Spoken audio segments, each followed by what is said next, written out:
Hey, Aggie, we're live. Welcome, everybody, to the Modern Alchemist channel. I'm Aubrey Forrest. So tonight, we have a really big question from Cameron, and it relates to blessings and cursings. And so let's get to it, because you're sweet. So Cameron writes and asks, and it's a really lengthy question. You can find it in the description, or you can find it, I think I have a link to Patreon somewhere in there, which also has the question written there. Let's see. So the question is, my question has a few parts that consists of blessings. To start, in Genesis, a father's blessing is considered a high honor to a son. However, if one were to lose the blessing, there could be consequences, such as a curse being done to them. In respect to the blessing being an honor, could that be viewed as a passing of the torch where the father's knowledge, inheritance, and good grace is bestowed upon the son or sons? Why is it so important to have a father's blessing? As for the rejection, who would be giving the curse? Or by default, would the son give it to himself by how his father views him? All right, let's talk about blessings and cursings. Your question is a blessing, a passing of the torch. A blessing and a cursing is paralleled in the tree of life between the pillar of mercy and the pillar of severity. So as you're looking at the tree, the flow of energy, especially when you're at the very top, the flow of energy is absolute fullness into the void. Okay. So that is absolute fullness, blessing into the void, cursing, right? So the difference then between a blessing and a cursing is being given and having been deprived. And that's essentially it. That can be one, as a father, you can give the blessing of your knowledge to your children simply by taking time to talk to them, to teach them what you know. I would actually say my greatest complaint about those who were my parents was how little they actually shared about just the actual mechanics of this is how to get around life and do things. So to me, it would be, and I have considered a blessing to have my own children and then bestow what I've learned to them, to shortcut stuff, because we don't all have to keep reinventing the wheel. So in a very real sense, the passing on of that knowledge is the inheritance that you give them, because it's the only thing that can be retained. Everything else can perish. It can be burned or destroyed, or you move. It can be taxed. But what you pass on in terms of the gift of knowledge, that's forever, or at least for the length of memory. And hopefully that gift then is passed on from mouth to ear, generation to generation. That's how we build ourselves and how we build our communities, is by sharing that knowledge and passing it on one to another. So in the biblical sense, the father's blessing, and the one that I think you're referring to would be like within Genesis, the blessing of Abraham to Isaac, and then Isaac to Jacob, and of course the whole hoo-ha going on and how Jacob, as the heel grabber and underminer, stole the birthright from his brother Esau, right? Not simply by catching him on a bad day of the hunt and saying, hey, I noticed you're starving, here's some stuff, give me your birthright and you can have the food, which is pretty horrible when you think of it. But then if you know the backstory, then his mom is also complicit, and she wants the birthright to go to Jacob. That's the bottom line. She likes him better. and as such, they engage in a bunch of subterfuge in order to obtain that blessing. I've often wondered as a theologian if you can actually bestow. I mean, it is kind of fascinating to consider the idea of a patriarch bestowing the fullness of their power and their relationship with the divine to someone who may not actually should have been there. I mean, it seems that might, I don't know, that it's a fascinating quandary, but ultimately the idea is that you are giving that generational wisdom, passing it on.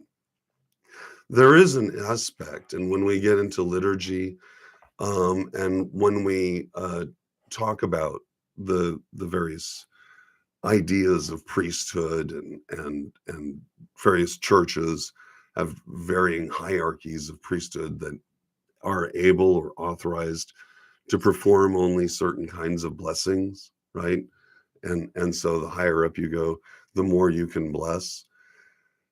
These ideas are essentially, and I'm getting a little ahead of myself, but in brief, because we'll touch back on it, they represent your own ascendancy. Okay. So in the patriarchal sense of the Bible, when you're looking at Genesis, those relationships don't exist. There are no churches at that time. Like Abraham has a one-on-one with the divine, as does his son Isaac, as does Jacob. So they each, in fact, develop their relationship, and then as culture expands, as civilization expands, as Abraham's no longer where he's at, and as his inheritance expands, which is a vast area, then we encounter the idea of religion, which is the remainder of the Bible. So, but prior to that, we really don't have a real established kind of religion, other than you might suggest that there was a form of loose lay ministry associated with Melchizedek because Abraham paid tithes to him at some point. Anyway, so why is it important to have a father's blessing? I think I've stated, if you are fortunate enough to have a father who could be considered worthy to bless you, meaning, you know, that they've got their stuff together and they're in a good place where they would be comfortable opening themselves up to you in that manner.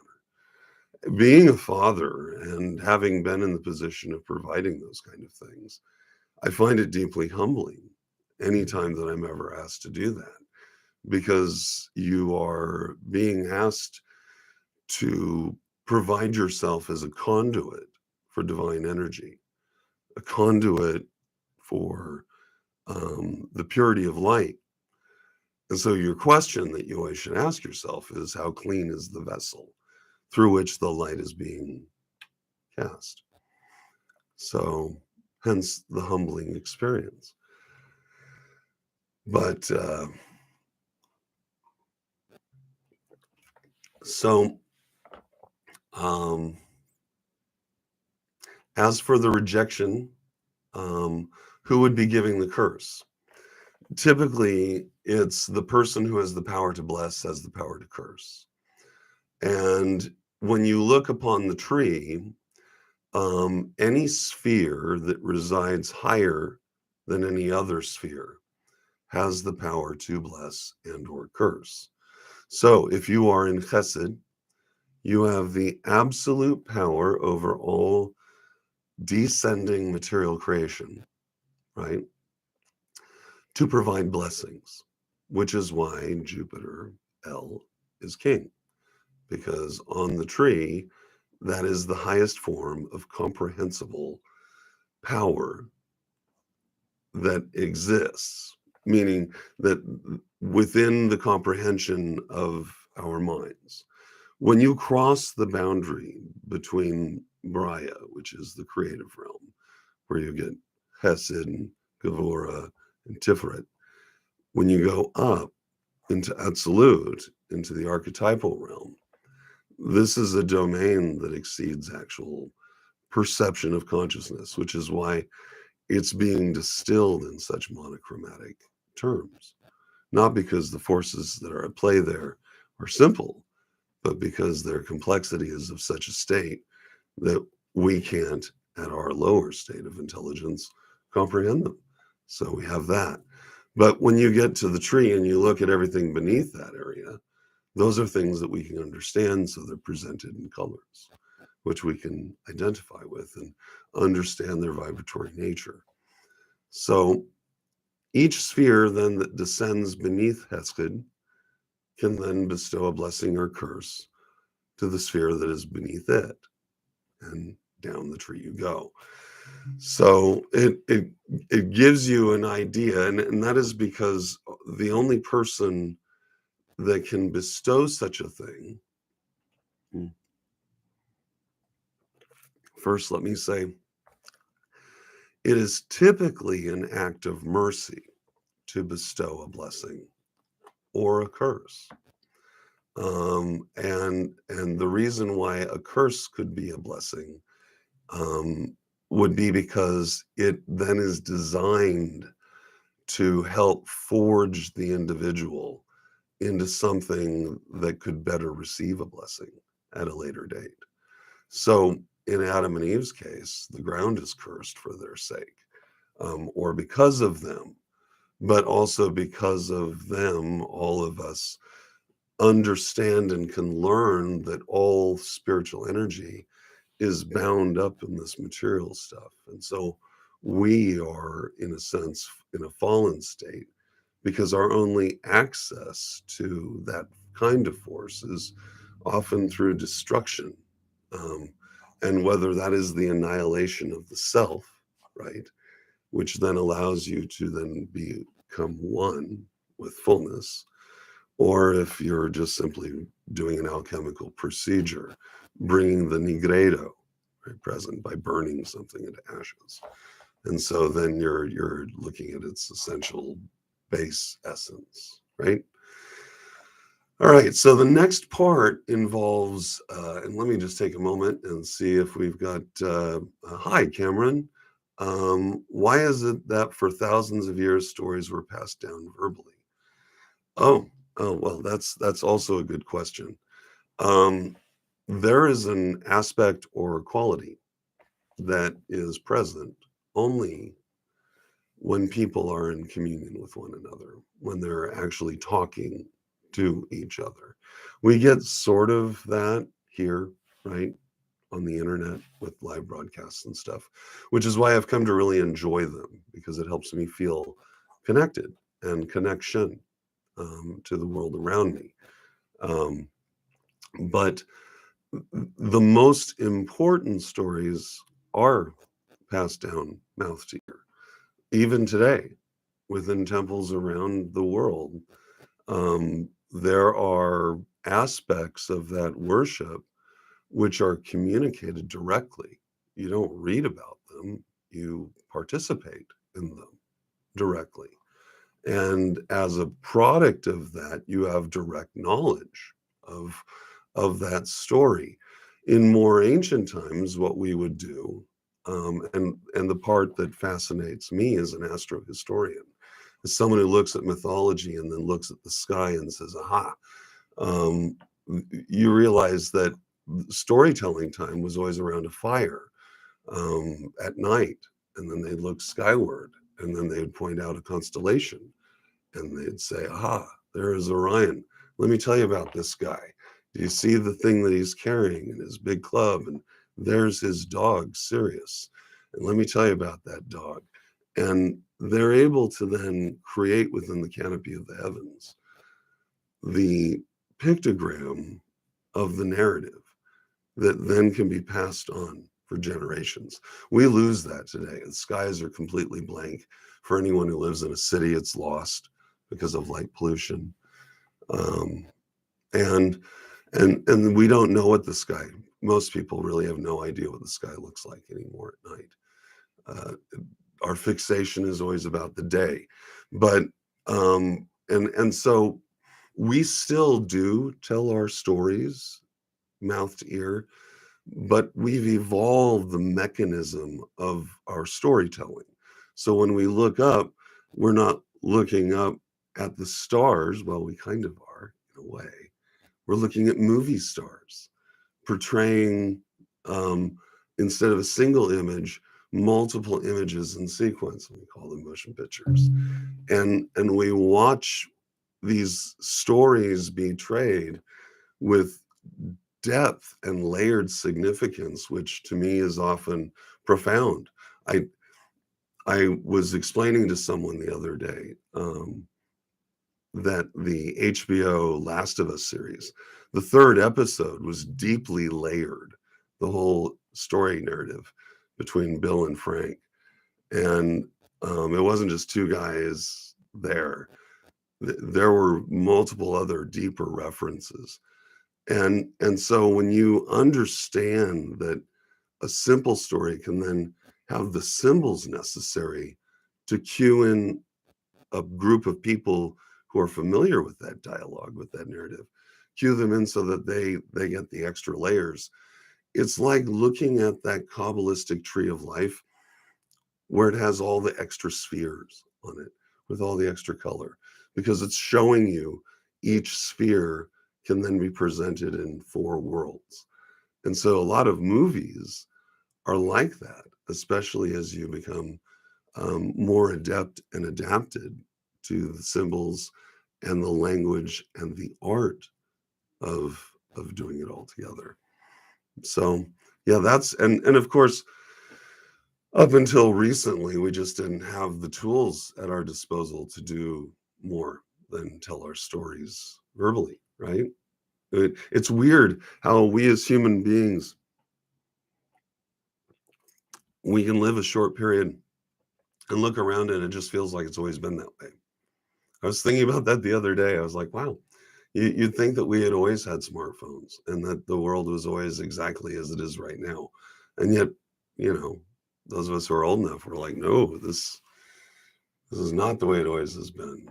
So it's amazing how adept we are at adapting to a lot of this. Getting back to Cameron's question, he says the next part involves the blessing of the liturgy. With a hierarchy being established in the church, it's said that there are certain blessings reserved for each individual class. How come that be the case? I'm not sure what you mean by each individual class. Do you mean each individual class of priest can ask the question, or what are we talking about here? Is it that, or is it like a class of like rich people versus poor people? So poor people get crappy blessings and rich people get really good blessings. If it's that, I've never experienced that. I've never seen that to be the case.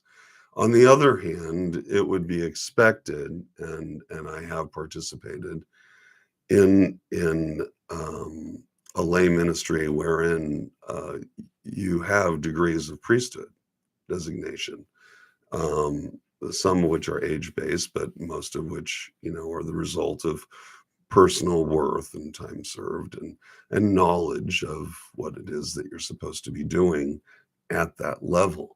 So in that case, then it doesn't really matter.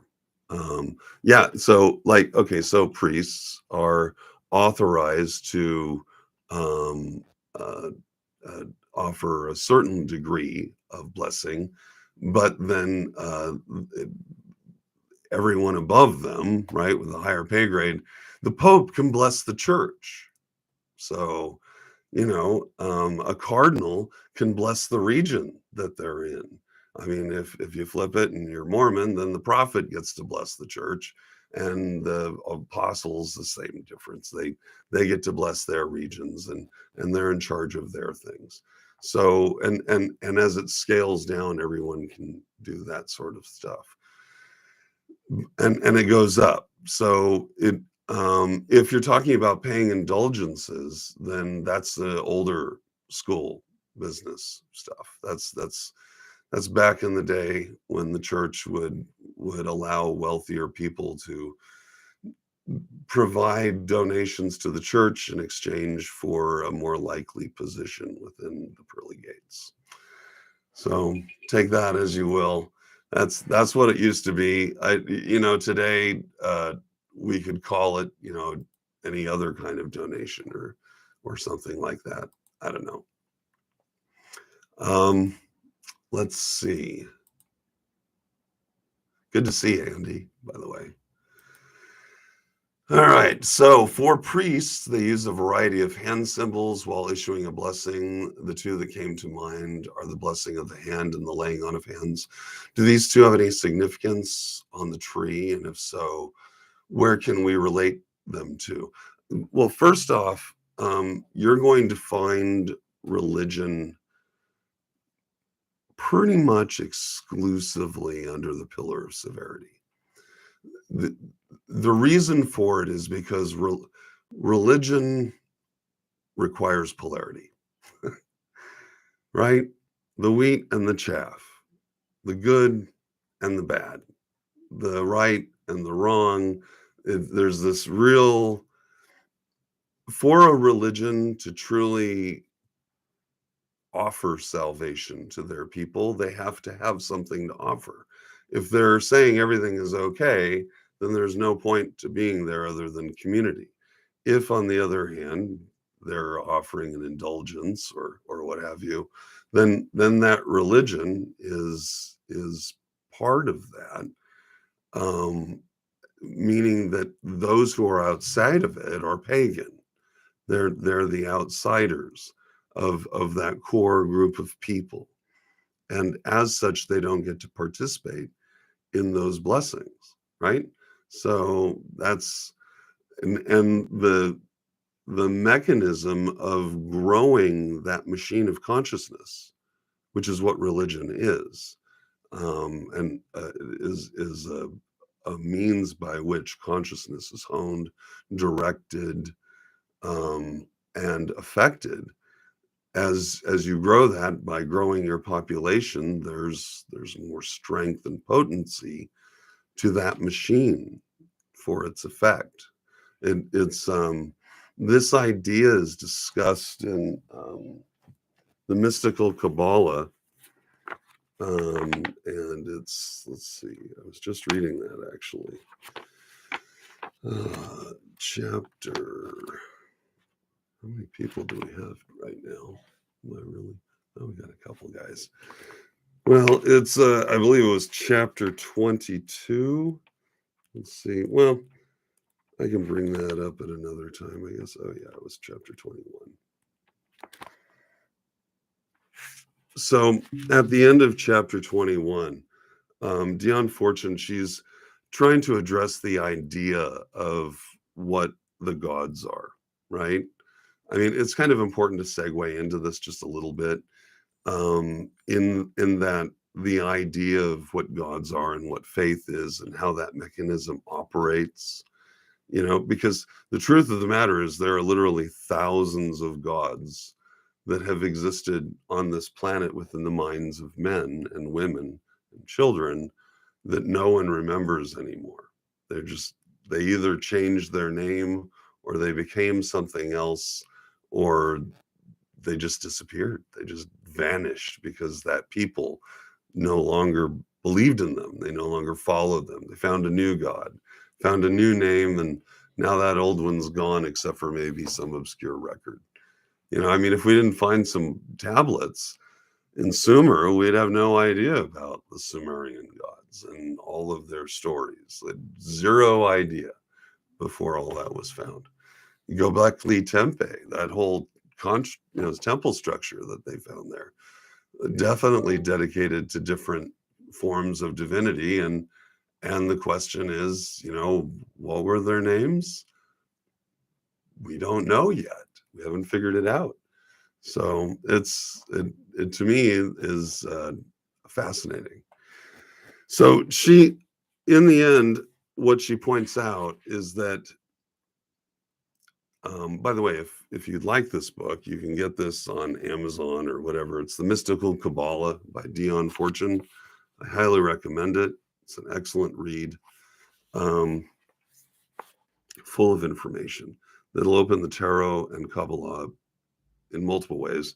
I've obviously read Mine to Death, and it's largely because each time you gain something new from the reading.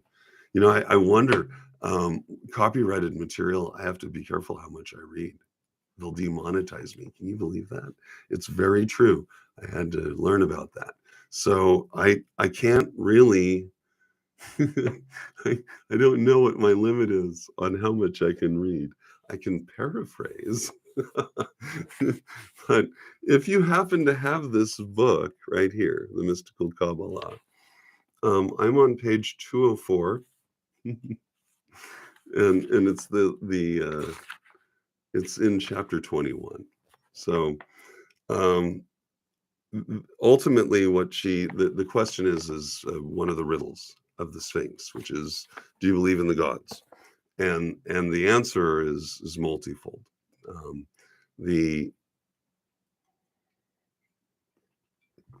If you say yes, then she poetically says that you're consigned off into the realm of dreams and you're basically lost in Netzach, right?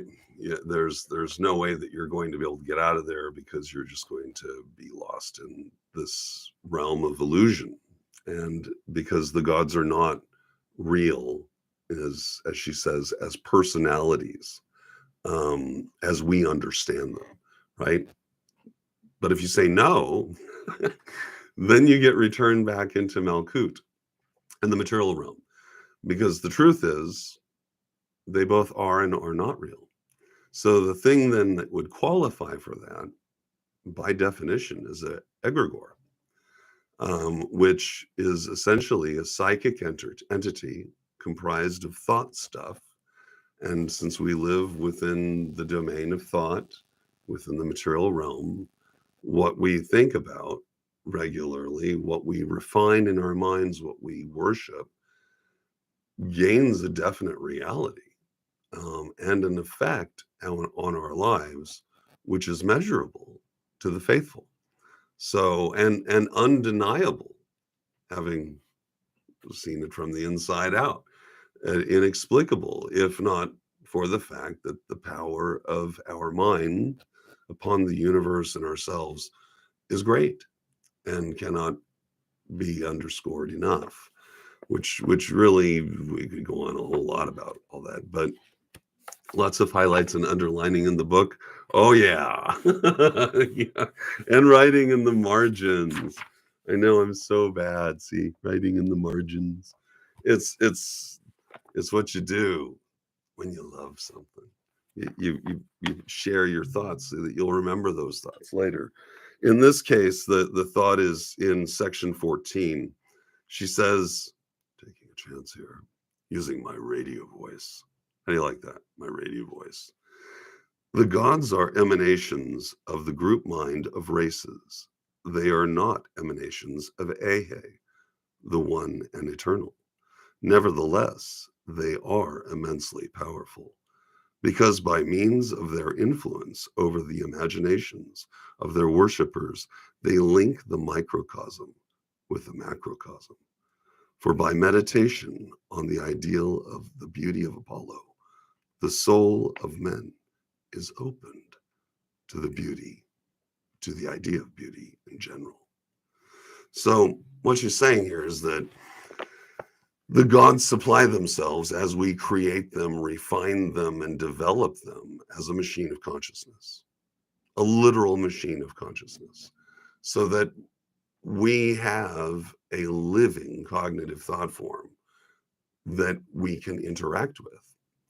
Now, this is not to be dismissive, because their power is definitely worth considering. And the reason I say that is because as we work up and down in the tree, Each sphere of the tree is represented by a different god. And so if we don't understand what those gods are, if we don't understand how they're developed and how they're presented and how we are utilizing them to hone in with laser focus certain concepts and ideas, then we miss the point. If we're out there and you know, adorning ourselves in mail and iron and an axe and all that, and trying to channel the spirit of Gavora, Aries, Mars, and all the warrior, blah, blah, blah. It's not gonna, it won't do it. I mean, it will. That'll definitely do it. But that will only get you so far. That will get you in that lost plane where you believe that you're accomplishing something, but you're not. You're not actually becoming enlightened, because the purpose of that is to instruct you about yourself.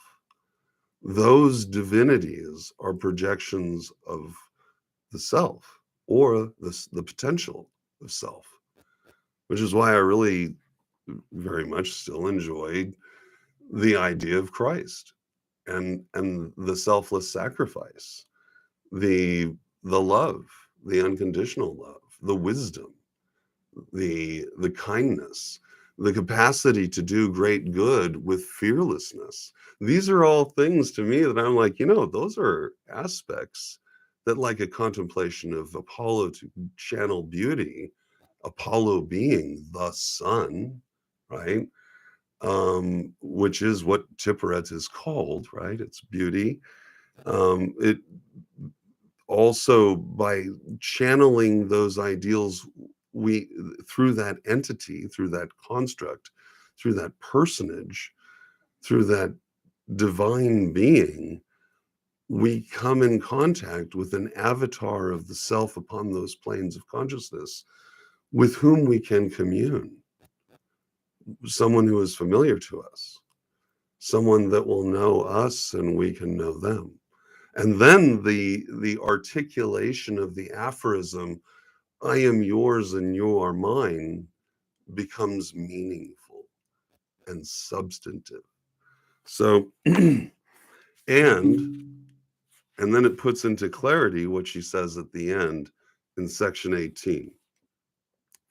She says, normally these forms are built by the cosmic consciousness expressed as natural forces, functioning each according to its nature. But as consciousness began to develop in the creatures of the Creator, that would be us, it exercised its function in varying degrees upon the astral mind stuff, which by its nature was amenable to the influences of consciousness. Hence, when I talk about the use of magic or alchemy, sorcery, whatever you wish to pursue, active mind and will over passive mind determines the outcome. So this is what she's saying. This is the construction and utilization of these forms is active mind and will over the passive mind stuff that is the universe. So she continues and says, I'm backing up here just a moment. It exercised, let's see, backing up just a bit. But as the consciousness began to develop in the creatures of the Creator, that's us, I said that already, it exercised its function in varying degrees upon the astral mind stuff, which by its nature was amenable to the influences of consciousness. Consequently, the thought of man made gods to love and to honor. These forms, once built, became channels of the specialized forces they were designed to represent, hence their place within the tree, concentrating them upon their worshippers. In this enlightened sense, initiates not only believe in, but adore the gods. And so you should, in that context. So, the reason I bring all this up, from whence is your power drawn for you to supply yourself as an agent or conduit through which a blessing or curse can be performed? Typically, Anybody can curse. The problem is that for most of us, a curse is effectless. It means nothing. It's a degradation of the language at the worst, and perhaps mildly insulting at the least. But uh, the true nature of a curse might be considered like in old school, a banishment, right? You are now banished from the kingdom. That's an absolute deprivation. You've lost your land, you've lost your titles, all relations are gone. In fact, ancient Greece used to do this. And as a side note, I find it fascinating that you see a similar practice in Hollywood when an actor falls out of favor. In ancient Greece, what they would do is you'd get banished and it'd be like 10 years. At the end of that period of time, you can come back into town and everyone's like, hey, it's like it never happened. You're completely back into what you were. In religious terms, that's called excommunication, which then typically requires you to leave the body of the church. And then outside of the body of the church, you then receive new instruction that allows you to return to the body of the church. So that's that process. But each one of those, for instance, in the case of excommunication, which is the ultimate religious curse, this is a complete separation from the light, from salvation, from the blood of the Redeemer, or the community upon which all of those ideals are built, which means anyone that you might have relied upon for assistance, as a business associate or what have you, on a material level, those are now gone from you. Excommunication, in a very real sense, can be seen as a global banishment. Like, you're not just here in London, right? And we're kicking you out. It's anywhere we happen to be, you don't get to come here ever.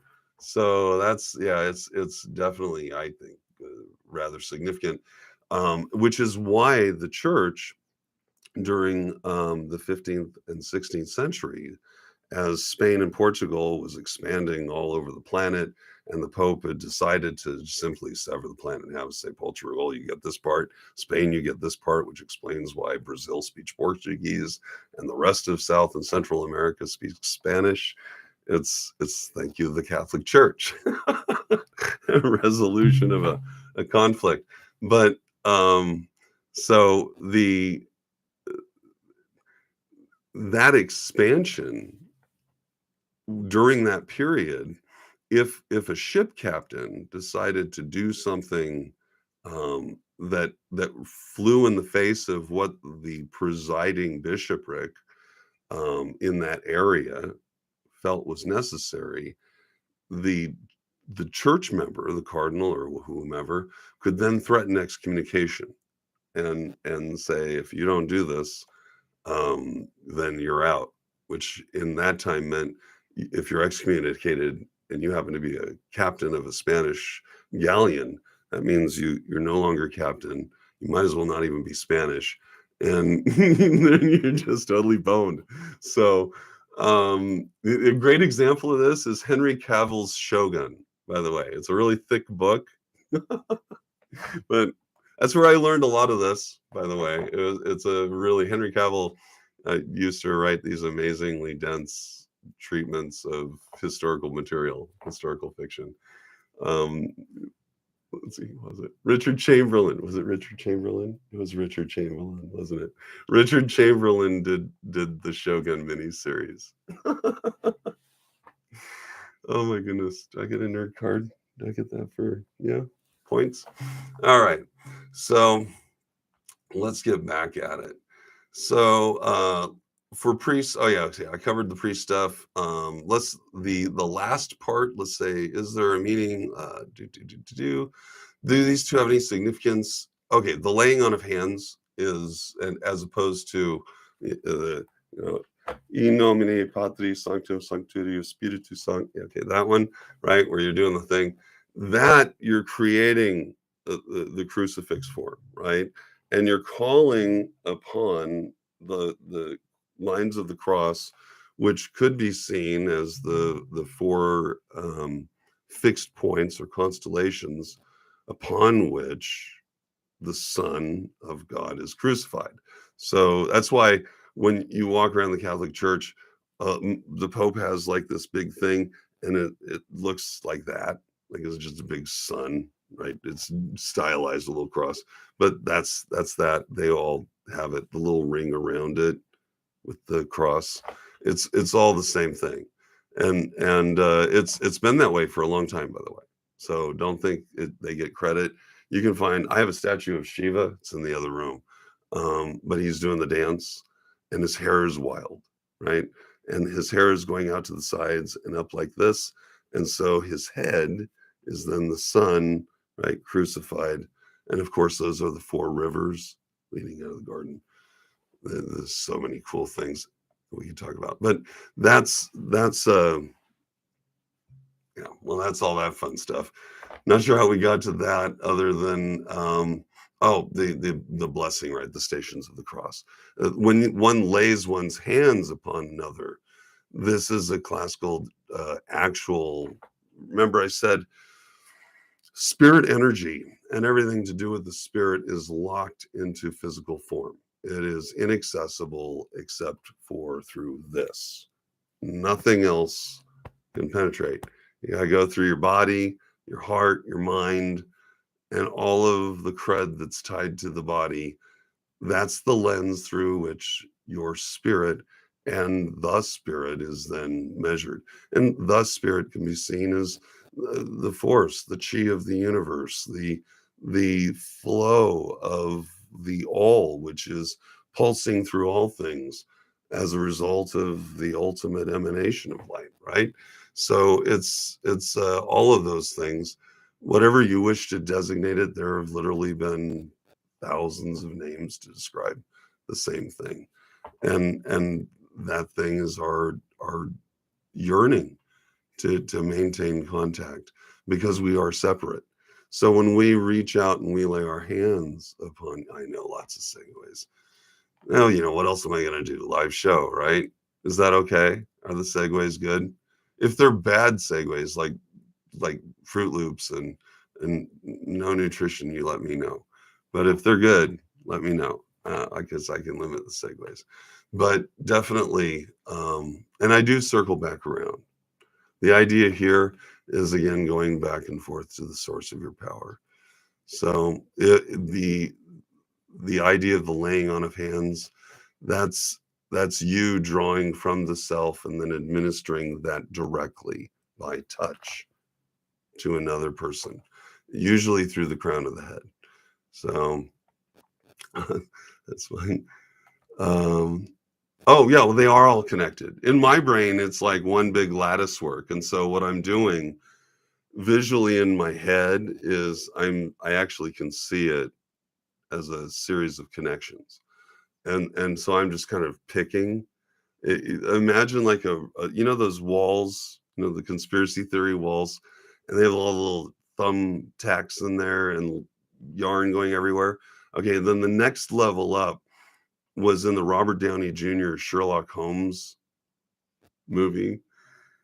This is a really obscure reference, but anyway, Holmes is there. He's whiling away because he's losing his mind because he's bored and there are no cases to solve. So he's done this huge thing where all these wires are interconnected around his place. Anyway, that's in my mind, that exists in my mind palace. So as I'm working through these ideas, a lot of times a little orb or a little thought will emerge and go, notice I'm connected to this. And so, like working with the tree, I have to make a decision.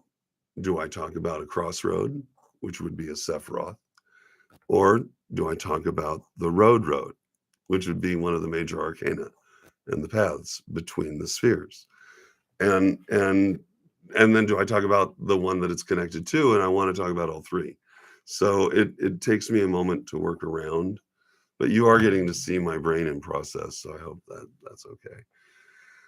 So that pretty much, I think that covers. Oh, and then the lastly, when a priest is blessing someone, is there more meaning um, when it is done to a person of power who has attained a higher level of knowledge, like a king or president, than a regular churchgoer? No, no. It would be interesting to think that because the measure, yeah, the measure is never knowledge or attainment. It's faith. That's the juice. That's the power. That's why you can feel humbled and insufficient, but the person that you're blessing might have faith sufficient for both of you. That their faith is enough, that they're like, no, you will do. You will supply me my blessing. I've had that happen. and and you're like, okay, you're right. Um, so yeah, I'm familiar with that, sir. The asked to bless a dying elderly man. Yeah. So there's a lot of utility in having experienced those kind of things, because it places you in a unique aspect uh, with yourself and with people at large. Like you, if you're the one administering a blessing, then I believe that since faith is the stuff, the reason that we seek personal purity is so that we can have faith in ourselves. That's it. Um, you know, that's I think that's it. If you lack the faith in yourself, then you'll lack the words necessary to perform whatever it is you're seeking to do.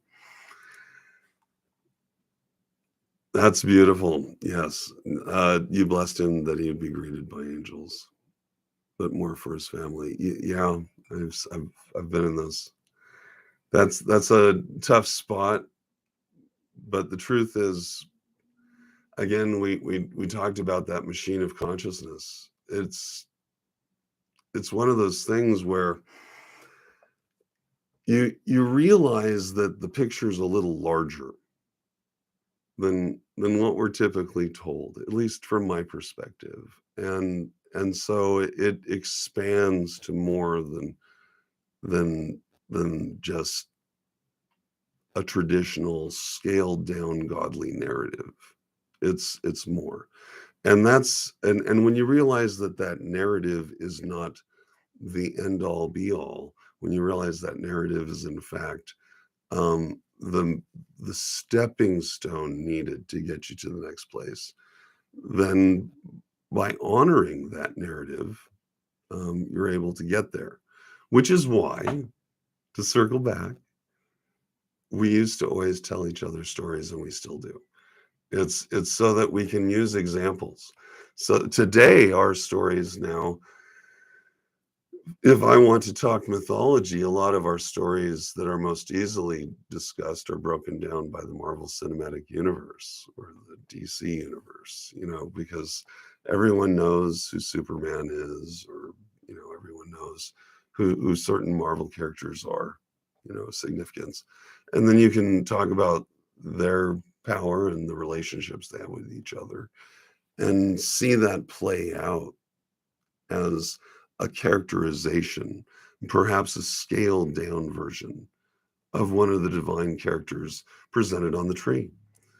And then by doing that, you can learn more about the tree, learn more about how it interacts with itself and with other things. It's really quite fascinating. For instance, any kind of discussion of the tree in terms of, and I'm speaking of it in the color sequence presented traditionally in Braya. So, everything is monochromatic, primary, secondary colors, and then tertiary color in Malkut.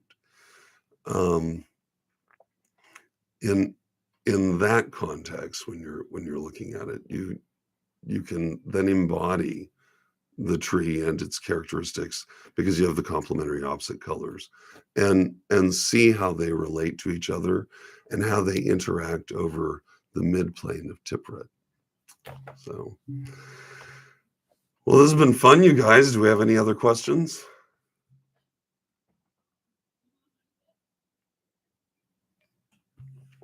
Nope. All right. Well, I want to thank everyone for joining me tonight. I hope this was educational. By all means, if you have other questions, any of you. Oh, not anymore tonight. Thank you, Cameron.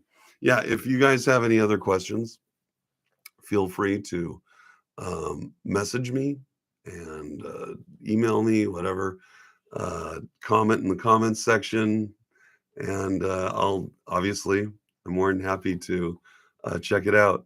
Thank you, everyone. Aggie, thank you. She's been awesome. And yes, actually, and I would say just retired as opposed to X. So um, I have no I have no ill feelings towards the church or anything like that. Not at all. It's just that you as you can see you expand and you realize, okay, that was a good place to start. All right, thank you guys for everything. I hope you all have a wonderful evening. I'm Aubrey Forrest, the Modern Alchemist, and this is Aggie, and we'll be talking to you guys really soon.